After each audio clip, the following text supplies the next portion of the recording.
Now we have to do this over again. All right. Jessica, I think I did the last intro. You do this one. What? All right. Oh, I was going to say, welcome to Streaming Screen. This is me, Jessica, and that's Glenn. Thank you, Jessica, for that very professional introduction. All right. Well, sorry for the sound quality, folks. We are recording this one on the road. We've come down to LA to see Ghost play at the Kia Forum, the end of the American leg of the Re-Imperator tour. Or is it just Re-Imperator? I have no idea. 2 movies that we are reviewing today. The first is going to be the Mortuary Collection, and the second will be Terrified. The Mortuary Collection, first released in 2019, written and directed by Ryan Spindell. It features Clancy Brown as Montgomery Dark, Caitlin Custer as Sam/Charlotte. She looks so familiar to me, but I looked her up her credits and I can't see anything I would know her from, but she just has a familiar face. I didn't find her familiar. I feel like they did like her wardrobe and makeup to be sort of similar to a lot of the more like kind of spooky teen oriented things like the new Sabrina and all that. Sure.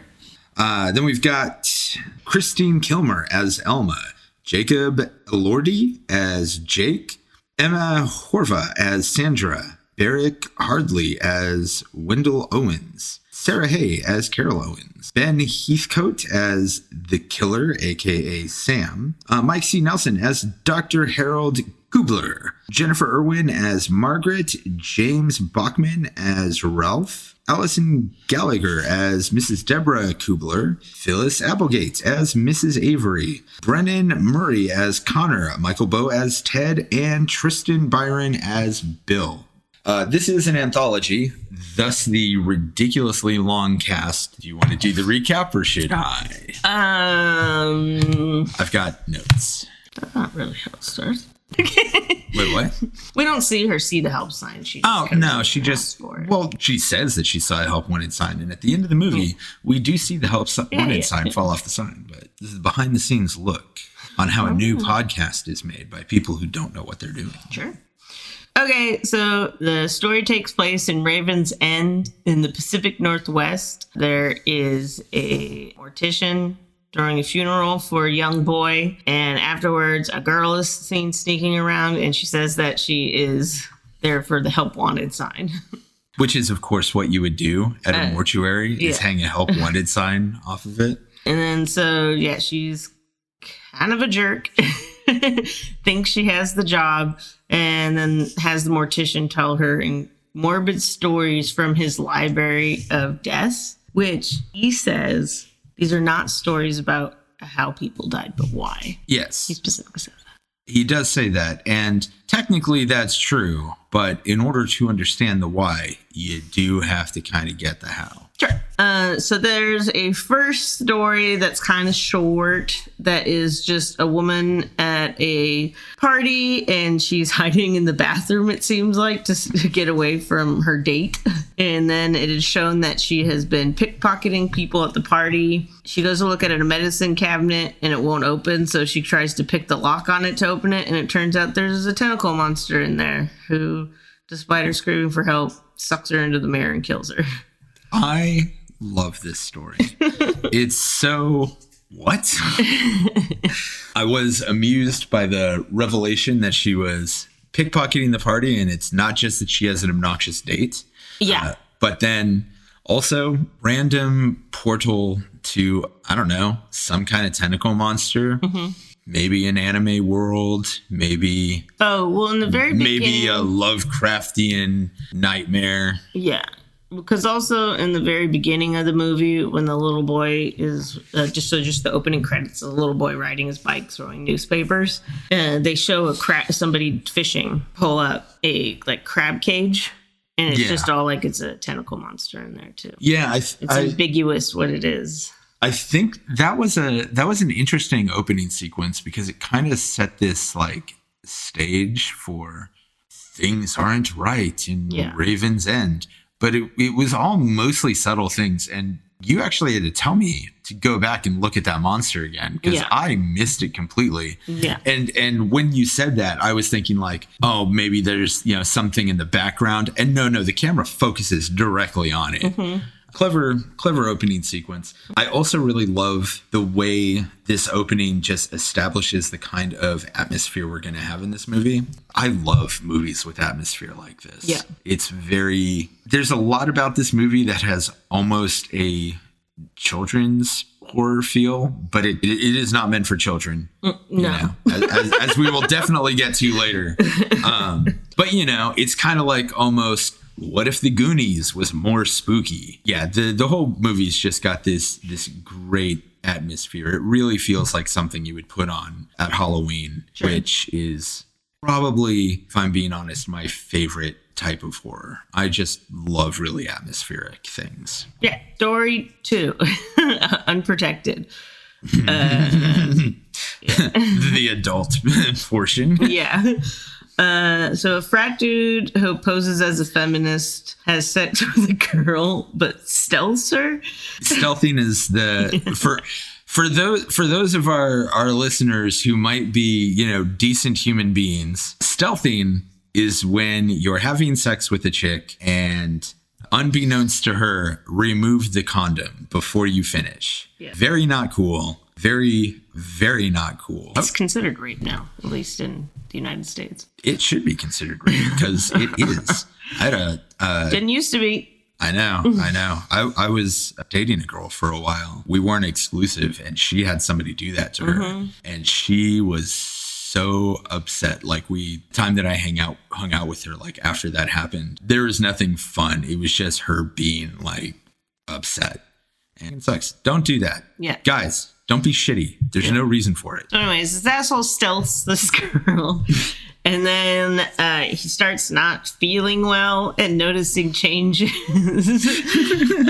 until he ends up in a doctor's office and is told he's pregnant. He goes to find the girl and meets up at her house.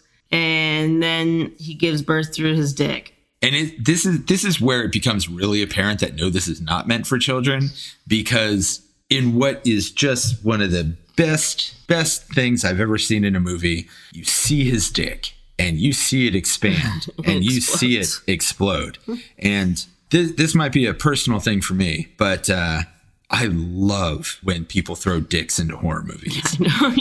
I'm or actually any movie at all. And I'll tell you why. I'm not even like super into dudes or anything. It's just I feel like it's really unfair and sexist that we see so many tits in movies and we never see dicks. I don't know. I feel like now you're more likely to see a dick. You are now. I wouldn't say more likely than tits, but it's definitely becoming more common, and tits are becoming less.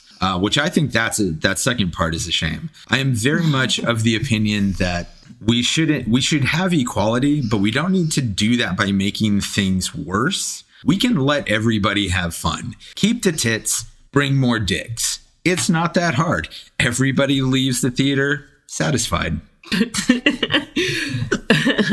All right, so his dick explodes. He's presumed dead, and then we see the mom put the baby creature in the attic, and there's a bunch of other ones. One thing this does well is to show how assholes guys are. Because guys really do this shit, especially in college. Yeah. Because the whole thing starts off with him like giving out condoms to girl with a speech about how like condoms will liberate them. And there's this beautiful moment where the girl asks him to put on a condom before they have sex. Well, before that, before they're meeting up, they do like a cut screen between then and then, like when he's back at the frat house. Yeah. Them talking, and there's a bunch of just missing posters of dudes that they pass by. There's a whole wall. Oh, yeah. Just missing posters of guys on campus. Goes along with all of the creatures in the attic in their cribs. Yeah.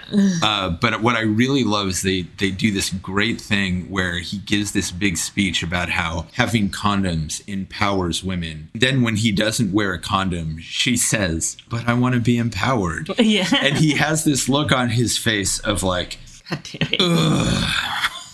Yeah. Never have my words been used so harshly against me. Yeah. And they also do foreshadowing, of course, where she's like, you barely know me. How do you know I'm not a killer? What about all those missing boys? Yeah. But you know what's really gross is like, if you think about just how many, the implication here is that she has been stealthed by like dozens of dudes. She already has another date set up. Yeah. Because the whole thing is that he just asked to meet up. And so she had told a guy, it implied that she had told a guy that she was busy. Because it's like, oh, what if he didn't? We'll know if he's a good guy or not. And then he's not. So she calls the guy in the middle of this dude giving birth at his dick and is like, oh, it turns out I am free. Yeah. And then like, even when he's freaking out, she's like, I thought you wore protection. Yep. This belongs to, this particular story belongs to the subgenre of horror that I like to call good for her. I do not, because this is the reason why. What's happening with all those poor mutant babies? They look like they're just locked in a room. What do they do? They'll probably be unleashed upon an unsuspecting village at some point in time to exact the revenge for their mother's violation. Poor baby mutants. We don't know how they live. They might, this might be part of her species' like whole mating ritual. They might thrive. They might be of a species where having 38 brothers and sisters is fucking great. All right. To section 3, till death. So this guy... This one was sad. It is. Like, so this guy has a wife that they don't determine how long it's been, but it seems like it's been a while. Yeah. Where she's catatonic. Like, completely catatonic. And he is just like, taking care of her, and that's really wearing on him. And it seems like they got bills piling up because he can't work because he has to take care of her. So at the suggestion of his doctor, he gives them a way to like poison her that's not traceable. Yeah. The doctor basically is like, hey, if you accidentally give her 2 of these instead of 1, she'll die and nobody will know what happened. Yeah. So that night he like dresses her up and has like a fancy dinner and like tries to plead to her to like, if you're there, give me some sort of sign, which of course she doesn't. So then he feeds her the painkillers in the soup killer. It's not even soup. It's like a fancy dinner that he put in the blender. That's it's right. So sad. Yeah. This one is just so sad. And then of course in that moment she grabs his arm and he freaks out and tries to give her the Heimlich maneuver, and instead she falls on this like stone rabbit or metal rabbit. Yeah, it like impales her through the head. Yeah. Which is just probably not what he had in mind when he dressed her up for their final fancy dinner together. Yeah. So because of this, he thinks it looks like he killed her. He calls the doctor, and the doctor's like, you got to get rid of the body. So then he just proceeds to try to like get rid of the body while increasingly worse things happen. And then he's eventually killed by the ghost. No, he's not killed. He's left with her like all like in the elevator. Yeah, so he gets stuck with in the elevator with her body stuck in this chest. Yeah, but then she comes out of it. I'm pretty sure that's a hallucination because when they come back to it, there's no blood on the floor, which we see that happening, and the chest is closed. Yeah. I think that the stress of the situation just breaks him, and he's found just laying on the floor of the elevator, repeating his wedding vows over and over again. Either way, it's fucked up. It's just sad. Yeah.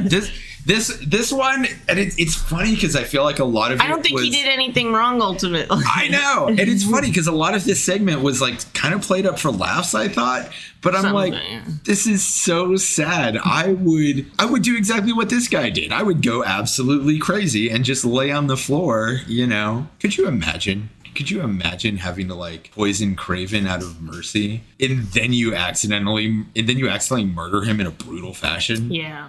It'd be awful. He didn't really. That was an accident. No, that's why I said he tried to give her a great end, and then accidentally impales her face. Well, she fell by herself. Yeah, I'm just saying he didn't do it. Yeah. It's because she wasn't buckled in anymore. Right. The whole thing is sad and very morbid and dark. But again, this is a movie with sort of a lighthearted atmosphere, which makes everything in this really surreal.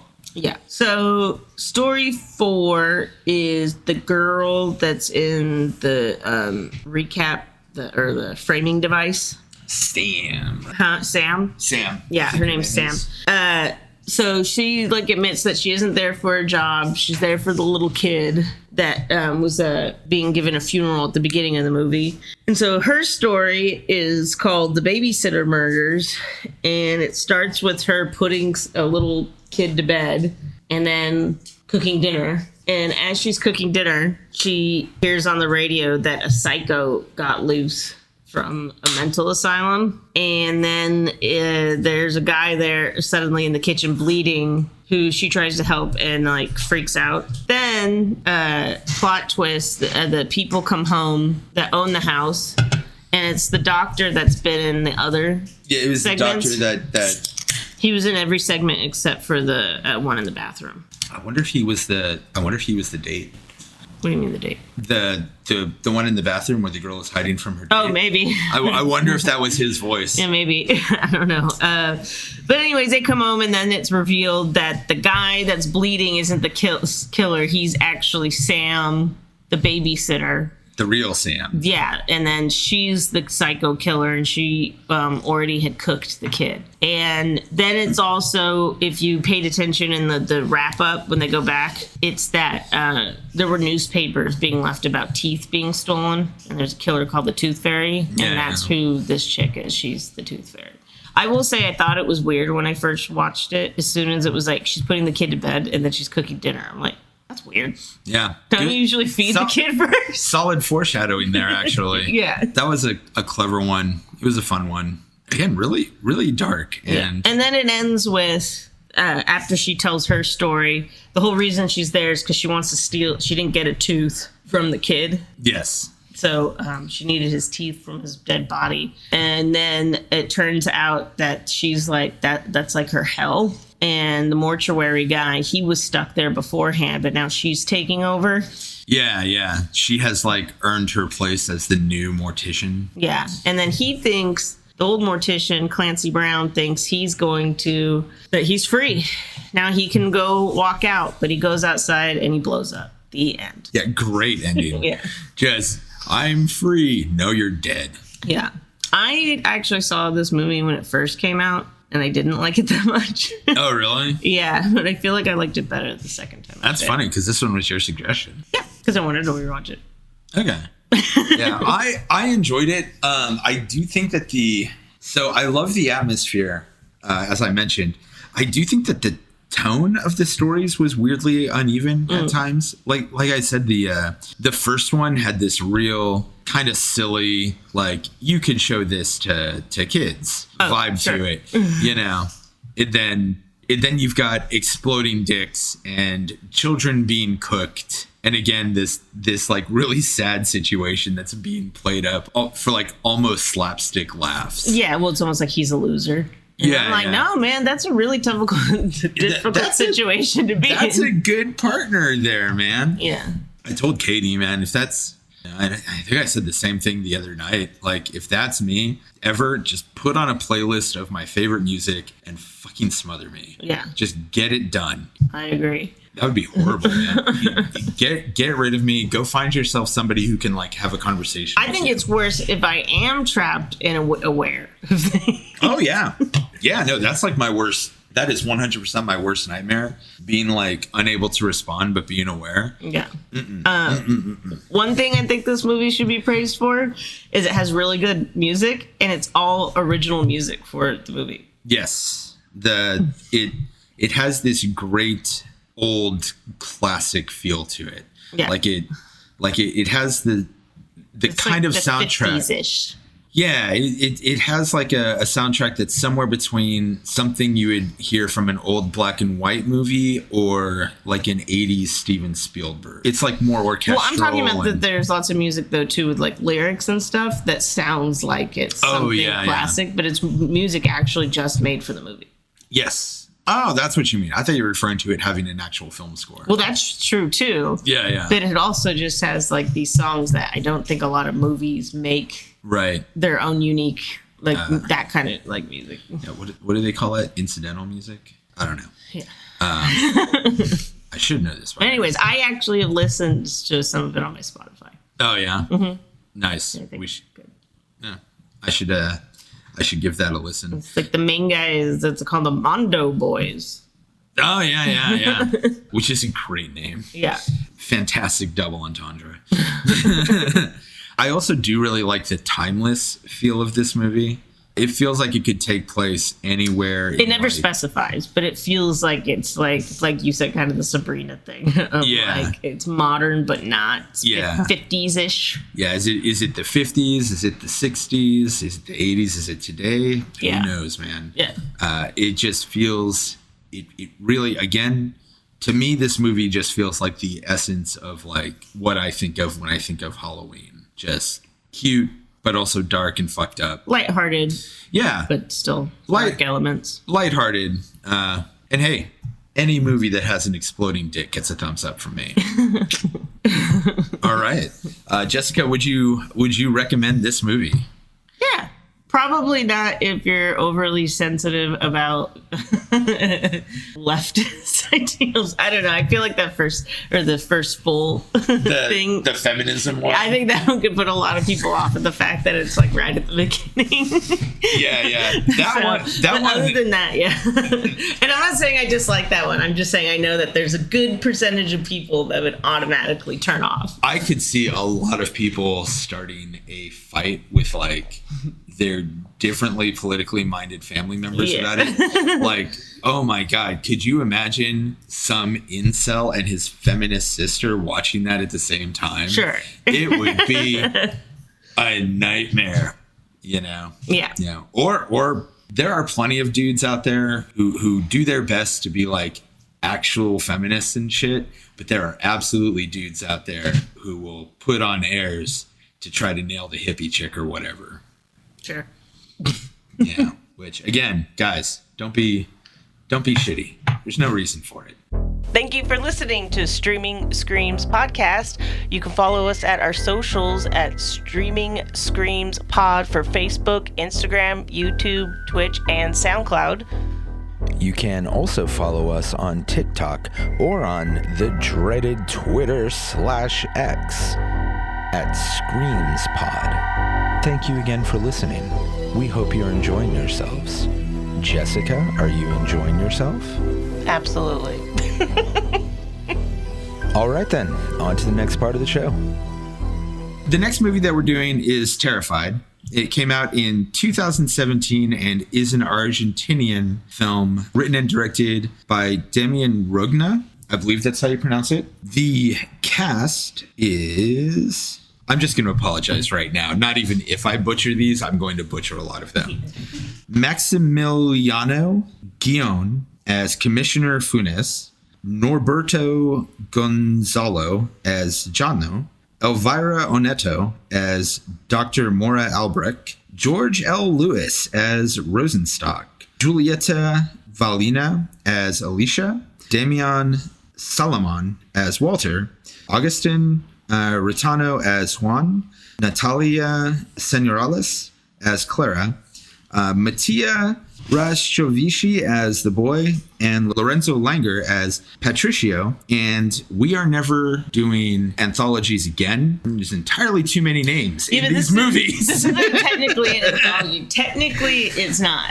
So this one is really clever because it sort of functions like an anthology movie, but it absolutely isn't. It really is one story. And it's not just like individual stories connected. It's a singular story, but you get... There's different phenomenon happening in different units. Right. For the same reason. Yeah. And it like everything is really part of the same event, but you do get sort of the backstories that bring everybody together. And that part functions almost as an anthology, but like halfway through the movie, it's all just an ensemble piece. Well, it's like you're starting to flip back and forth to the resolutions to each of them because they're still each in different rooms. Yes.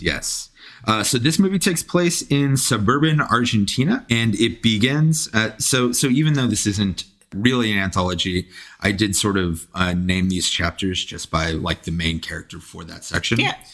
So we start off with Juan and Clara. A woman hears a voice in her plumbing saying that it's going to kill her. That night, her husband kind of doesn't seem to believe her, but that night, an unseen force kills her in this really brutal fashion that is just great if you're into brutal murders in a horror movie. Her husband is arrested for murder because, of course, nobody believes his story. And while he is in jail, he is interviewed by paranormal investigators who ask about strange things happening not just in his house, but in his neighborhood. He mentions his neighbor, Walter, who he believes has been remodeling his house at odd hours. This is when we switch over to Walter's chapter. Yeah, so these are, I don't know what they would be called in Argentina, but they would look like what I would call a townhouse.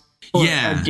They're not duplex, because it's like, it's a street, and there's 3 houses, and they're all connected by walls. Like they all have a wall that connects. It's a type of housing that we don't see much in. We have it. I just don't know what it's called. Yeah. It wouldn't be a duplex. No, I think it is still just a townhouse.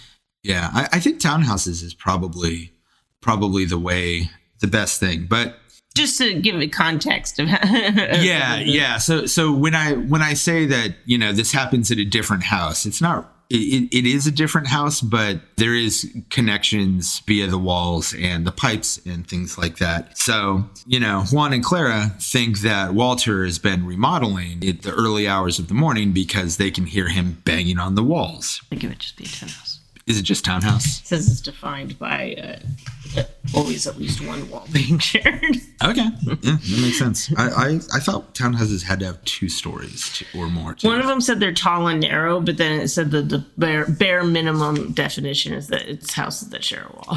At least one wall. Okay. Yeah. So I guess it depends on your definition. But does that make sense? They might have a different word for it there. Okay, so at this point, we switch over to Walter's story. Walter is trying to get a hold of somebody to help with strange things happening in his house. Somebody is moving furniture and objects, including the bed that he is sleeping in. He sets up a camera and captures a tall, creepy dude crawling out from under his bed, watching him sleep and then hiding in the closet. Outside, a boy drinks from a spigot. Walter sees the boy after sort of like this confrontation with the ghost hiding in his closet, and he yells at the boy to get away and scares the shit out of the kid. The boy then backs into the street and is hit by a bus. So, good times there. And that leads us to Jano's story. Well, also, Walter ends up getting taken by the guy in his closet. Yes. And he disappears. Yeah. Do we never see him again? No. Yeah, sort of. Yeah. Oh, yeah. Then we have Jano's chapter. And Jano is actually one of not the person that this happens to. Is it Hano? Well, it's J in Spanish is an H. Yeah, I guess it would probably be Hano. Yeah, man. It's fucking Americans. Part of me always did wish that I had learned a few other languages. Sure. But, probably too late. Never too late. I mean, I guess never too late, but am I ever going to actually put in the time and effort now? Probably not. Although I do want to at least learn enough German so that I can not necessarily rely on Katie to talk to everybody if we go back to Oktoberfest. Anyway, so the boy who was hit by the bus is the son of Alicia, who lives across the street. Next door. They all live next door. No, she lives across the street.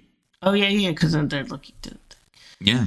You're right, sorry. Hano is actually a paranormal investigator who's called in to investigate this incident by Officer Funes. And the reason he's been called in is that after the funeral, the boy has returned back to his house and is just sitting at a kitchen table, rotten and covered in dirt. Yes. They recruit Dr. Albrecht, a paranormal investigator, to help them. They move the boy's corpse to an outdoor freezer, which causes a little bit of a stink with the neighbors.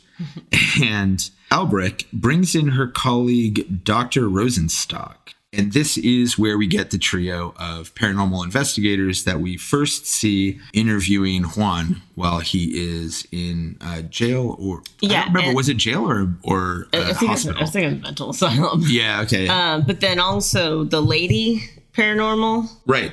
Dr. Maura Albrecht. Dr. Albrecht. That's the same person that Walter's trying to get a hold of. Yes. That's how she's there, because she finally answered his calls. Right. And really the trio of investigator, or the group of paranormal investigators, is the glue that, ties this whole thing together. At the end of the day, they are the main characters, even though they appear very little throughout the first half of the movie. Back in the present, the investigators propose a plan to Juan, to which he agrees, and everybody else in the neighborhood has agreed to it as well. They are each going to stay at one of the houses, or one of the townhouses, where the supernatural events have been happening. This plan doesn't go well, and they're basically, killed one by one. Futness runs away, and then returns with a gas can and burns down the whole neighborhood, which is, definitely a way to solve the problem. That's where my notes ended. Was there any more after that? No, I think that was it. And then it's just, then it has a stupid jump scare ending, because this whole thing is just him talking to, it goes back to him. Oh, no, there's new therapy. Right. There's new paranormal people there. And he's like talking to the guy behind him, and they're like, there's nobody behind there. And then a chair flies to the screen. Yeah. It does the whole like, it's over. Yeah. It looks, honestly, it looks like I just forgot to keep taking notes at a certain point. Well, we had a busy week. I like this movie, but I do think the end's stupid. I am not a big fan of the final jump scare ending. Yeah. Except when John Carpenter did it, because he was always so silly with him. I like this movie a lot. I realized when I was watching it that I had tried to watch it once before. I was tired, and it was while Katie was out of town, so I just had the house to myself. I'd had some weed and actually tried to remember to watch this movie again later, because I thought it was really good, and I wanted to watch it when I was going to remember it. Yeah. Unfortunately, the fact that I wasn't going to remember it also meant that I was not going to remember to go back and check it out. Sure.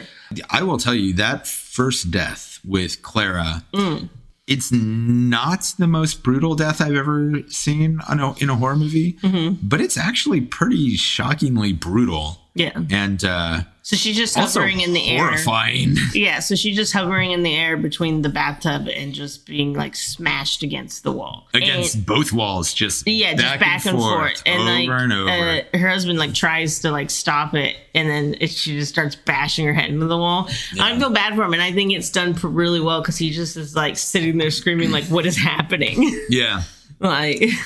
And yelling at her to stop, and she's clearly dead, and it's just her corpse being flung against the wall over and over. Yeah. But there's also this great sequence where the noise wakes him up, and he thinks it's Walter next door. Yeah, he thinks it's the remodeling, so he goes over to yell at Walter. Yeah, we haven't even been told about that yet. Yeah. They mention it briefly, because when she is telling him about the voice in the pipes, he does say, probably it's just some sound from Walter, because he's been doing all that remodeling. But we also know that this takes place after Walter disappeared, because he goes to use the intercom and somebody answers, but nobody responds, which is the same thing the doctor says when she shows up. Yeah. That scene, I'm not gonna lie, that actually got me a bit. It was just oh God, that's so horrifying. I think it looks funny when they first show it. It looks kind of silly, but then as the scene goes on, it's kind of grating. But the way she's just floating there going back and forth is kind of silly. I thought so at first, but that's what I'm saying, at first, but then as it goes on, you're like, okay, this would be awful. Yeah. You're watching him do, and the acting in this movie is excellent. Yeah. You're just watching this guy's sanity break down as he's watching this thing happen with his wife. Yeah. And he's begging her to stop, but again, she's already long Well, like dead. I said, he's also just screaming, what is happening? Yeah. Yeah, fuck that movie, man. A lot of people really like the second scene with the little kid sitting at the table. We'll find that to be the creepiest. It was very creepy and also kind of original. like you get a lot of ghosts returning or even bodies returning, but I don't think I've ever like seen something where somebody digs themselves out of the grave and just goes home and has themselves a nice sit. But it's also creepy because there's evidence of him moving, but nobody sees him. Yeah. Like there's the muddy footsteps leading up, and then handprints all over the door. There's also footsteps going up the wall. I know, which they never, like, other than the other characters looking at it, like, what the fuck? They never address. Yeah. I'm assuming when he couldn't get in through the front door. Yeah, but like, did he just walk up the wall? I don't know. Yeah, Who knows? But then, I'm sitting at the table. They turn off the lights for some reason, which I'm like, what are you doing? Kids in the dining room, and they turn off the light, and then the milk gets tipped over. And then also when they put him in the ice chest, he starts screaming and banging. Yeah. So again, it's like, wait, he's alive, but he never moves when people are like watching. The details in this movie are really interesting, and I have a feeling that if I watch it again, there would probably be a bunch of stuff that I didn't notice the first time. Yeah. Oh, because Walter's thing too, there's a point where at the end, when the assistant guy is investigating his room and they find the old man creature, when they're looking under the bed, you can only see him from one side of the bed, and he's both coming away from them, like his feet are here, but you also see his head coming back towards them. Yeah. Oh yeah, and that particular creature had this interesting thing where you could only see him in the dark. Yeah. So that might have actually been why they were turning the lights off, was to see if something else was reanimating the kid. Oh, maybe. A lot of the details are really well done, and there's not really any explanation for anything, which I love in horror. I do not think things need to be over-explained in horror. Yeah. That's why horror prequels are the worst. There's nothing makes a creature or a killer less scary than making them more understandable. Says the person who likes Rob Zombie's Halloween. Okay. We're gonna have a whole episode on this now that you've opened that box of worms. But what I'm going to say about that is that while I do really like Rob Zombie's Halloween, I don't think it should have been a Halloween movie. It's fair. And I don't think they should have ever even... I don't think the kid should have been Michael Myers. I don't think that they should have shown him grown up. I think they could have made an entire movie out of that kid terrorizing the neighborhood. Sure, that's fine. And that would have been so fucking cool. But we will have a much longer discussion on that later.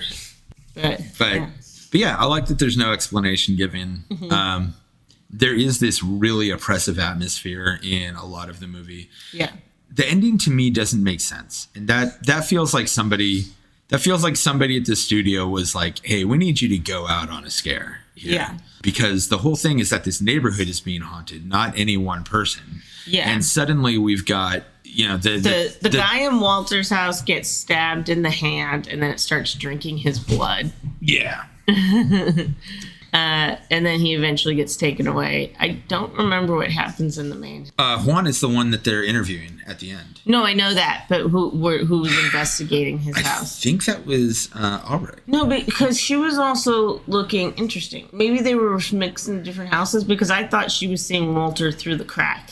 Oh yeah, the crack in his room. That's next door, and they're sharing. Yeah, because they're sharing a wall. Okay, no, that makes sense. Yeah. Because, she's looking in a crack, and there's the Walter, and his eyes are reflecting back, which makes me think that that's not him. Oh, I totally think it's not him. Yeah. And that's one of the really cool, and unexplained things. She becomes a mutant monster, like, connected with him or something. Yeah, just weird. There's no consistency in any of the supernatural happenings. Yeah. And I kind of love that, because it's literally just like... The end's very chaotic. This neighborhood is cursed. Yeah. And who knows what's going to happen. It's not... there's no one creature that you can go after or blame things on. And nothing actually gets solved. It has a very, very negative ending. Everybody dies or goes on living in a mental institution. Sure. Maybe Juan has brought the ghost out with him. That's what's implied, I would assume. Yeah. But again, like, how does that work? Because the whole neighborhood it's the neighborhood that's cursed, right? Mm-hmm. It's a mystery. I kind of hope someday they make another one of these. Sure. I think that this is one of those ones that you could have a lot of fun with, because with no real rules established in the first one, you can't fuck it up by violating the rules in a second one. Sure. And you can just go hog wild with it. you know. Yeah. Haunt another neighborhood. Maybe the people doing the interview in that last one bring the demon home, and it starts haunting their neighborhood. Sure. You know. Yeah. You can do a Ghost Adventures thing. Get some cheesy like paranormal investigators in there to get killed. It could be like the property was on top of some graves. you moved the headstones, but you didn't move the bodies. You didn't move the bodies, did you? You didn't move the bodies. God, I love that scene. So iconic, so great. But yeah, would you recommend this one? Yeah, I would too. This one was solidly. If you want an interesting ghostish story. It was also just solidly creepy and tense throughout the whole thing, which I really liked. And you know, again, that first death did kind of get me, and that's not something that I usually get. You know, I think we're both pretty desensitized to violence and horror. Sure. Yes, absolutely. I remember being like, oh, I don't know if I want to watch The Sadness. I hear it's really mean and brutal. And then I just was laughing through half of it. And I'm like, oh, God, I'm a garbage person, apparently. It's just so over the top. Yeah. Good movies. I have a soft spot in my heart for anthologies. I don't know why. And even though Terrified isn't exactly an anthology, it is kind of structured like one. And I found it to be a very clever movie, and it was clever in a lot of the ways that mattered. It didn't try to do something mind blowing with like the source of evil or anything like this. Yeah. It just had a cool, clever, and interesting narrative structure you don't often see in movies. Yeah. I also like to say these are both streaming on Shudder. Oh God, we forgot to do that. And you can Mortuary Collection is a Shudder exclusive, but Terrified can be rented almost anywhere. You can rent it. All right. Is that it? You want to give us a sign off line? I don't know. All right. How do I stop this thing? I don't know. Oh God, wait. We didn't. Is this thing on? Okay, really? How the fuck do I stop this? I'm cutting none of this.